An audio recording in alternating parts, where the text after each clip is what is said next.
नमस्कार विद्यार्थियों। हमने अपने व्याकरण के जो टॉपिक थे उनकी चर्चा की और उसके बाद हम पाठ्यपुस्तक पर चर्चा करने के लिए आज आगे बढ़ रहे हैं। और पाठ्यपुस्तक की अगर चर्चा करें हम तो हमारे जो पाठ प्रारंभ के हैं वो भक्तिकाल से संबंध रखते हैं।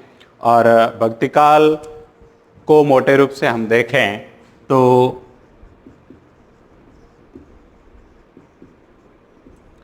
भक्तिकाल सगुण और निर्गुण में चला जाता है। सगुण और सगुण भक्ति धारा की अगर हम बात करें तो फिर से जो है ये दो भागों में चला जाता है। और सगुण भक्ति धारा में जैसे कृष्ण काव्य आता है और दूसरा राम काव्य आता है।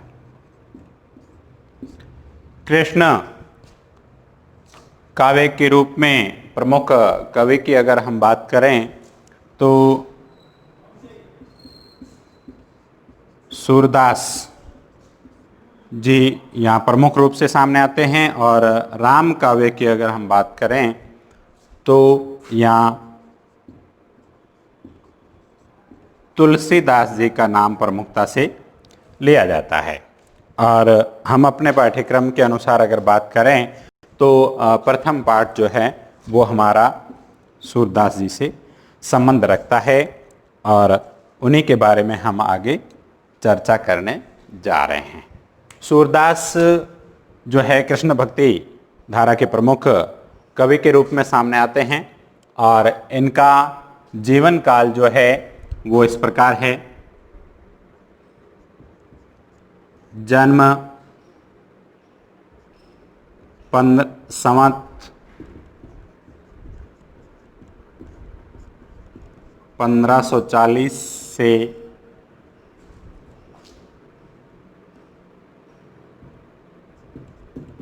निधन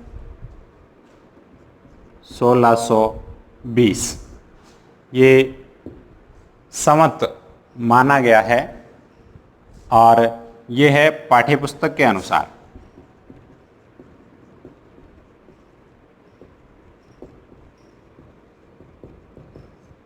पाठ्यपुस्तक के अनुसार अगर हम बात करें तो 1540 से 1620 विक्रमी संवत इनका जो है माना गया है। संवत 1540 में इनका जन्म और 1620 संवत को निधन माना गया है। जबकि एक अन्य जो इनका है ईस्वी सन की हम बात करें तो 1478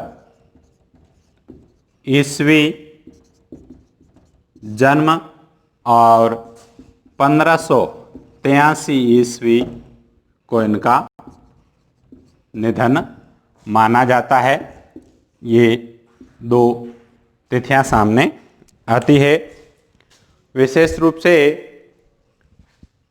सूरदास जी को लेकर विद्वान जन्म और जन्म स्थान को लेकर एक मत नहीं है, क्योंकि कृष्ण भक्ति काव्य धारा के प्रमुख रूप से जो कवि सूरदास जी हैं उनका पाठ्यपुस्तक के अनुसार जन्म 1540 संवत को और निधन 1620 संवत को माना जाता है। जबकि 1478 ईस्वी और 1583 ईस्वी को निधन माना गया है। कृष्ण भक्ति धारा के प्रमुख कवि सूरदास हुए हैं और इनका जन्म मथुरा जन्म स्थान जो है इसको लेकर भी विद्वान एक मत नहीं है विद्यार्थियों, क्योंकि प्राय माना जाता है कि जन्म स्थान जो है वो अलग अलग माने जाते हैं। मथुरा के आसपास का जो क्षेत्र है रोनुक्ता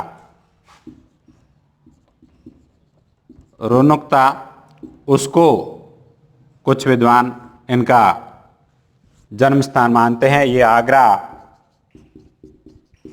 और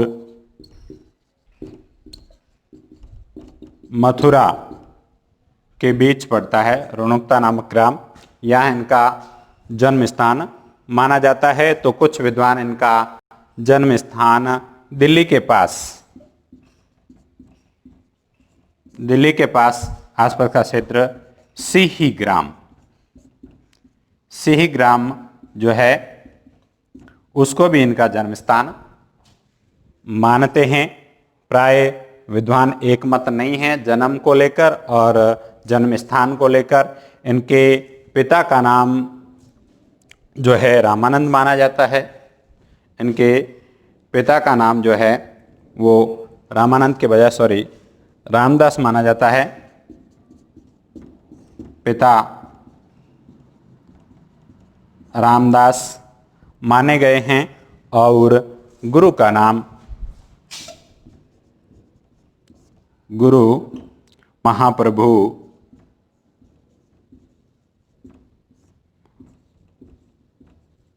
वल्लभाचार्य है। इनके गुरु का नाम महाप्रभु वल्लभाचार्य है। सूरदास जी को लेकर विद्यार्थियों कई सारी बातें सामने आती हैं। कहा जाता है कि वे जन्मांध थे, तो कुछ विद्वान इस मत को भी खारिज करते हैं कि वे जन्मांध नहीं थे। कहा जाता है कि एक बार सूरदास जी जो हैं वो कहीं यात्रा पे निकलते हैं और एक अंधकूप में गिर जाते हैं और 6 दिन वहाँ पड़े रहते हैं। 6 दिन वहाँ पड़े रहने के बाद में श्री कृष्ण उन्हें दर्शन देते हैं और उन्हें सनेत्र कर देते हैं।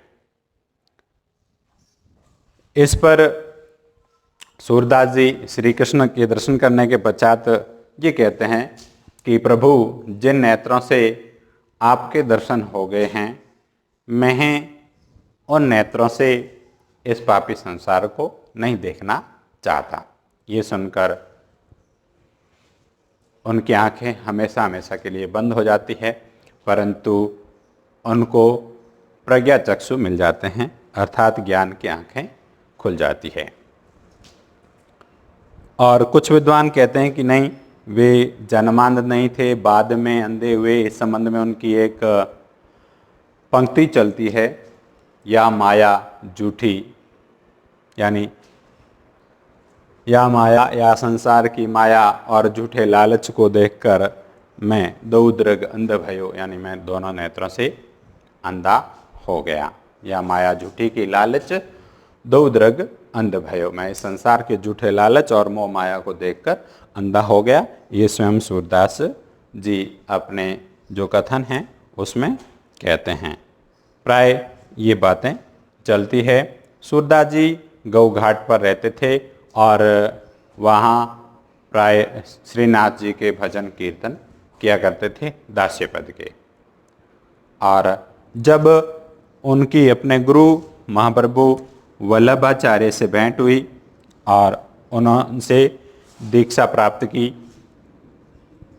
गुरु से दीक्षा प्राप्त करने के पश्चात जो है उन्होंने अपने दास्य भक्ति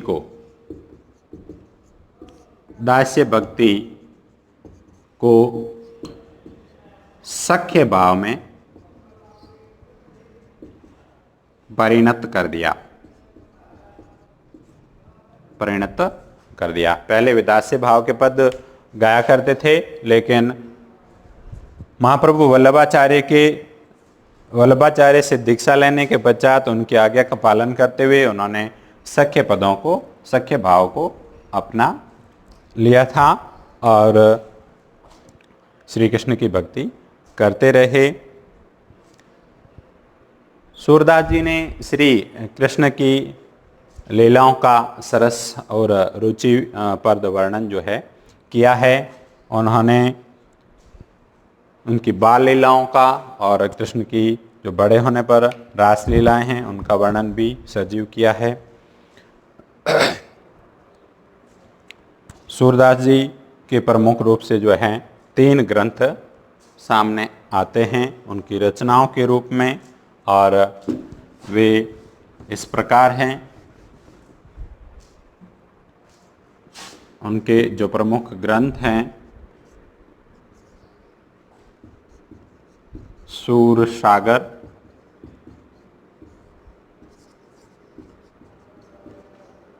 साहित्य लहरी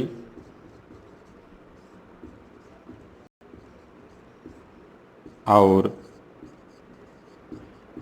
सूरसारावली,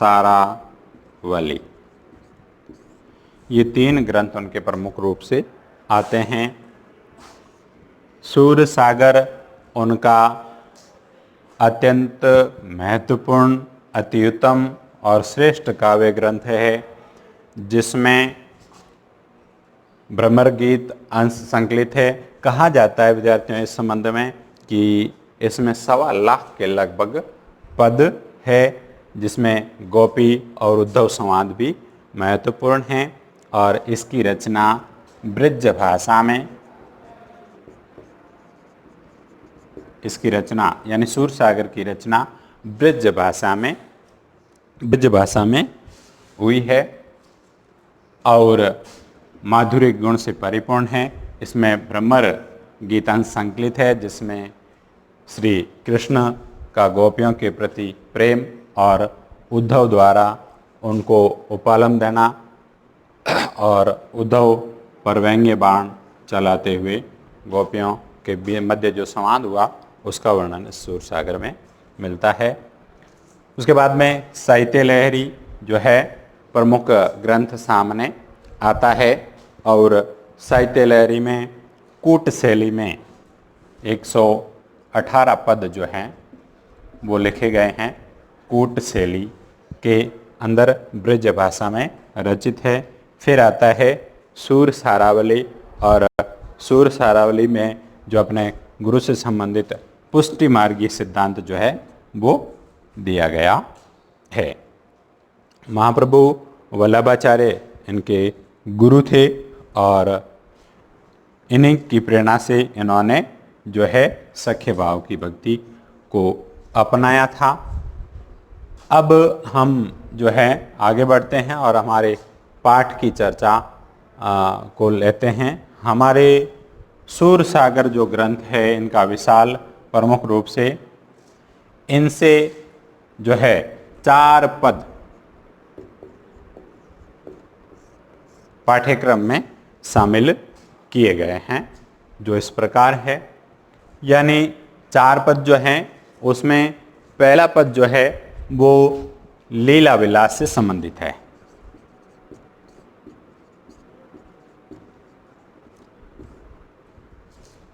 और 3 पद जो है वो उद्धव और गोपियों के मध्य जो है संवाद का काम करता है।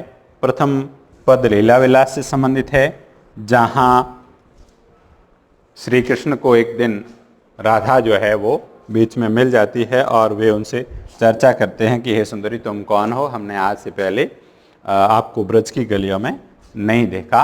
इस संबंध में वो चर्चा करते हैं और अंत में वे उसको अपना साथी बनाकर साथ में खेलने के लिए ले जाते हैं। और उसके बाद 3 पद जो है उसमें गोपियाँ और उद्धव के मध्य संवाद होता है। उद्धव ज्ञानी योगी पुरुष के रूप में ब्रज में आते हैं और गोपिकाओं के व्यंग्य बाण झेल नहीं पाते हैं, और इस बीच वे स्वयं भी कृष्णमय हो जाते हैं। आते तो वैसे गोपियों का श्री कृष्ण का से पीछा छुड़ाने के लिए हैं, परंतु वे उनकी भक्ति को देखकर, भक्ति की शक्ति को देखकर वे स्वयं कृष्णमय हो जाते हैं और वहाँ से लौट चलते हैं। ये विद्यार्थियों हमारे पाठ के बारे में चर्चा थी, और उसके बारे में हम पहले इनका विस्तृत परिचय लिख लेते हैं और उसके पश्चात जो है हम उनकी सप्रसंग व्याख्याओं सहित आगे बढ़ते हैं।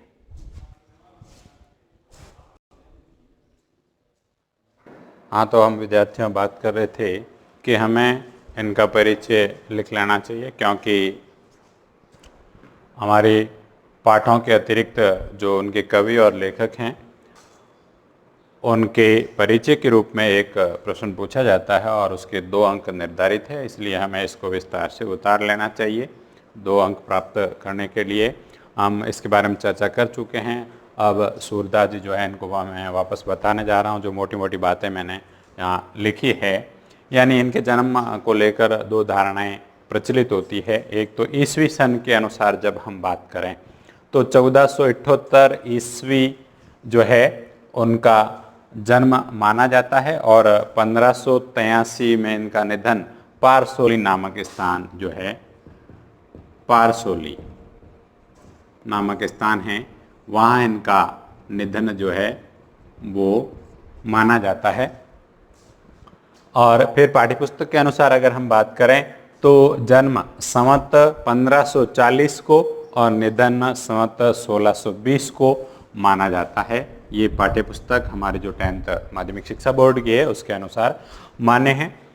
परिचय के रूप में हम बात करें, कृष्ण भक्त कवि सूरदास का जन्म संवत 1540 में जो है माना जाता है, ये माना जाता है। इनके जन्म और जन्म स्थान को लेकर विद्वान एक मत नहीं है। इनका जन्म स्थान कुछ विद्वान जो है आगरा और मथुरा के निकट रुनुकता जो हैं उसको इनका जन्म स्थान मानते हैं, तो कुछ विद्वान दिल्ली के पास जो सिही ग्राम हैं उस स्थान को इनका जन्म स्थान मानते हैं। सूरदास जी के जन्म स्थान को लेकर और जन्म को लेकर जो है मतांतर है। इनके पिता का नाम जो है वो रामदास बताया जाता है। इनके गुरु का नाम महाप्रभु वल्लभाचार्य हैं, जो कि स्पष्ट है।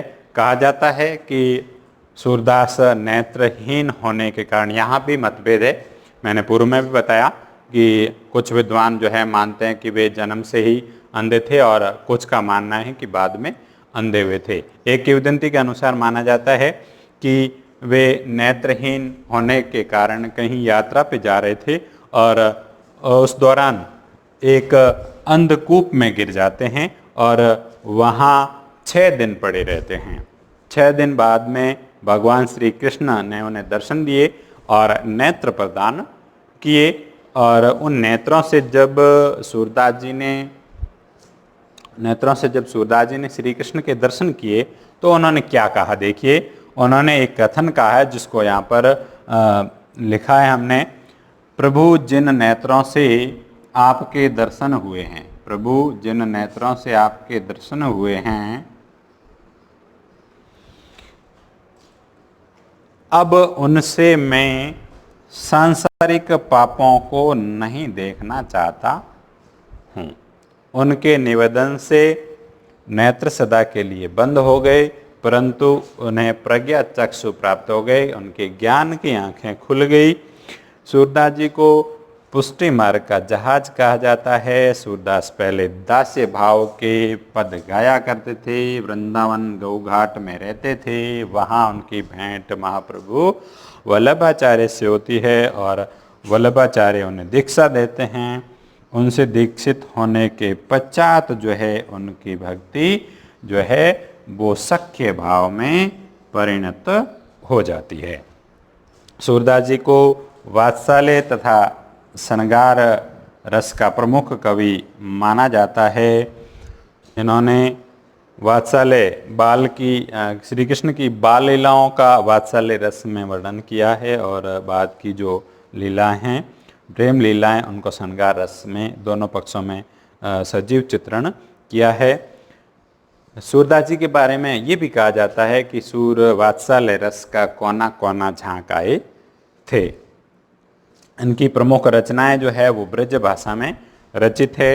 3 प्रमुख रचनाएं इनकी जो है प्रचलित है और वो तीनों किस प्रकार है। नंबर 1 जो इनकी रचनाएं हैं वो है सूर सागर। कौन सी है? सूर सागर। ये ब्रज भाषा में विद्यार्थियों रचित है और ये इनका अत्यंत उत्तम यानी अत्युत्तम और श्रेष्ठ काव्य ग्रंथ है। इसमें भ्रमर गीत संकलित है जिसके अंतर्गत या जिसमें कहते हैं कि गोपियाँ और उद्धव का संवाद है, श्री कृष्ण की रासलीलाओं का वर्णन है और ये श्रृंगार रस में रचित है, ब्रज भाषा में है, अति उत्तम है। कहा जाता है कि ये एक विशाल ग्रंथ है, इसमें लगभग 1.25 लाख पदों की रचना की गई है। और हमारे पाठ्यक्रम में भी इसी जो है सूरसागर से ही पद लिए गए हैं। फिर इनका दूसरा ग्रंथ जो है वो है साहित्य लहरी। ये ब्रज भाषा में रचित है और इसमें कूट शैली में 118 पदों की रचना की गई है। फिर इनका तीसरा ग्रंथ आता है सूरसारावली। ये ग्रंथ पुष्टि मार्ग सिद्धांत पर आधारित है। ये हुई हमारे इनके ग्रंथों की बात। सूरदास जी का परिचय महत्वपूर्ण है। और फिर हम बात करते हैं सूरसागर की।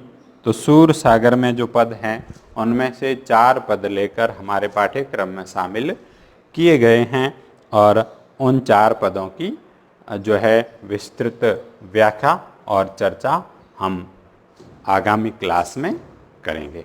धन्यवाद।